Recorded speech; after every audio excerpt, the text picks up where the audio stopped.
सुरुवात करतोय महत्त्वाच्या आणि मोठ्या बातमीनं। दलित, ओबीसी, मराठा वादामागे सत्ताधारीच आहेत। शरद पवारांनी सत्ताधाऱ्यांवर हा खळबळजनक आरोप केलेला आहे। सत्ताधाऱ्यांच्या समाजामध्ये कटुता वाढवण्याचा प्रयत्न आहे।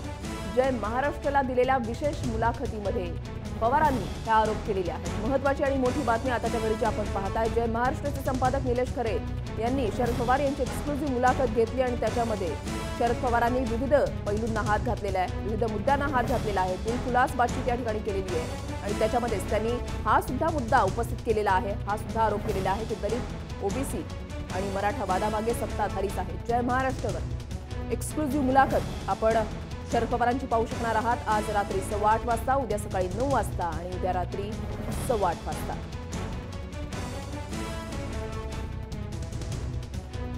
सर, आपण मराठा मोर्चाबद्दल बोलतोय। मराठा मोर्चा आणि त्या संदर्भातलं राजकारण जसं तापलं आणि शरद पवारांनी त्याला पाठिंबा दर्शवला, त्यावेळेला शरद पवारांच्या पुरोगामित्वावर प्रश्नचिन्ह उपस्थित करण्याचा प्रयत्न काहींनी केला। शरद पवार जे आतापर्यंत 18 पगड जातीचं नेतृत्व म्हणून बघितलं जात होतं, त्या अखेरीस मराठ्यांचं राजकारण करताय अशा स्वरूपाचा आरोप झाला।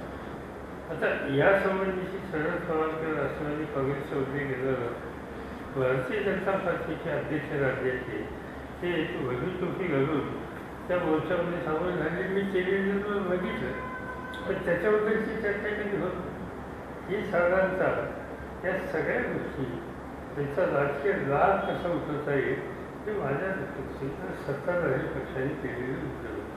त्यांचा उद्योग एका बाजूला ओबीसी आणि ह्याच्यातलं कधी काही कटुता वाढवता येईल, त्या दुसऱ्या बाजूला मराठा समाजाला दरवेळेच्या मुख्यमंत्र्यांच्या सगळ्या स्टेटमध्ये ह्या प्रश्नात मी लक्ष घालून हा प्रश्न मी सोडवणार आहे, माझी सहानुभूती आहे आणि त्याच्या पक्षाचे अध्यक्ष त्याच्यामध्ये सहभागी होतात।